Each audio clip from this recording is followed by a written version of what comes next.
And let's go to Owen from Virginia, who, Owen, I know that Saturday had to be tough to swallow as a Mountaineer fan. Oh, you have no idea, Paul. Oh, you have no idea.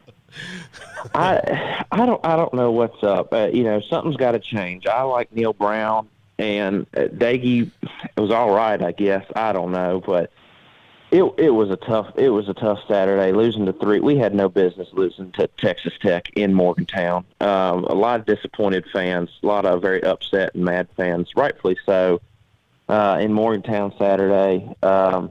But one bright spot I think we can take away from this is that Green played good. He had that one series right there in the either in the second quarter or in the third quarter, and just drove him down the field. Now, he made one mistake on fourth down and got scalded like a hot dog for it. But, I don't know. At this point, I want to see more Green than Daggy. Daggy's making mistakes that a freshman quarterback is making, and he's a fifth-year quarterback. So, I don't know. I live and die by the sword of the Mountaineers.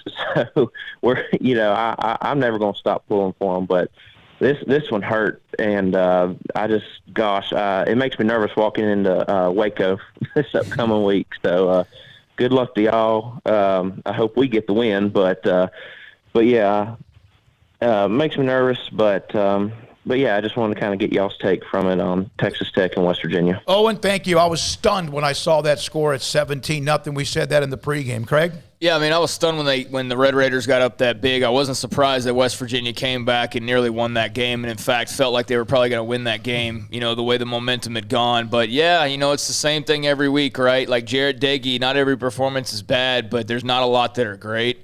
And so, an average performance for him is considered good. Mm-hmm. And at this point, like you said, he's a fifth-year guy.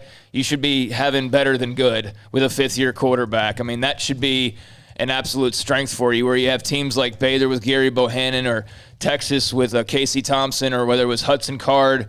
There's teams that are trying to break in these new quarterbacks. Having a guy who's been around should be an advantage for you. And He's not always the problem either. I think what was really interesting was Texas Tech early on was just taking what the West Virginia defense was giving them.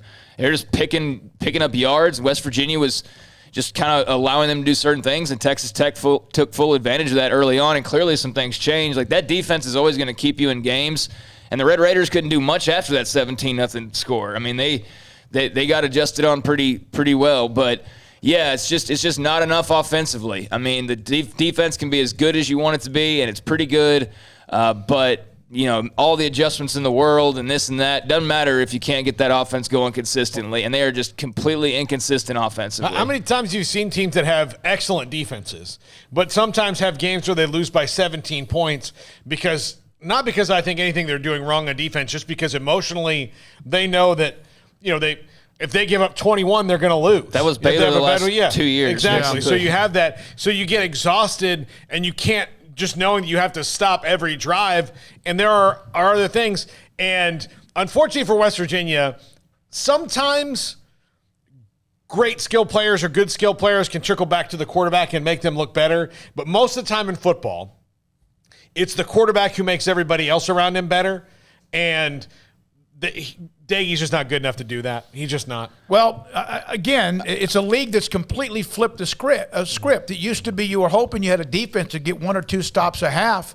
Now you're just hoping you can score on occasion with the way the Big 12, for the most part, is being played. Here's another thing. Letty Brown's a good back, but if you can't run for 100 yards, in the Big 12, you're just not going to win a whole lot of football games. I don't care who you are. Like, you can't win if you don't rush for 100 yards. Baylor barely has scraped that over the last couple of weeks, and look at the way they've struggled with their offense, and I think that's for West Virginia as well. A lack of a running game consistently. So, yeah, some things to figure out offensively. I think West Virginia's got a shot to win this weekend because Baylor has proven to make enough mistakes on their own that they're going to allow sometimes some teams to be in the games. And just on paper, I think they're pretty evenly matched teams in terms of just talent level and things like that. So I'd expect Baylor to be chomping at the bit to get to practice today based on what we've heard from Miranda. For West Virginia, though, that's a couple losses in a row now. You're starting to hit the road. You got to go on the road the next 2 weeks. You got a hungry team in Baylor that's awaiting you, and I would say Baylor's got to be the slight favorite in this game. I mean, I would think so, at least based on watching both of them. So, yeah, they're in a little bit of a hole right now. I believe in Neil Brown. But, yeah, they're going to have to really get something going offensively somehow, some way to turn their fortunes. All right, from Mountaineer tears to Bearcat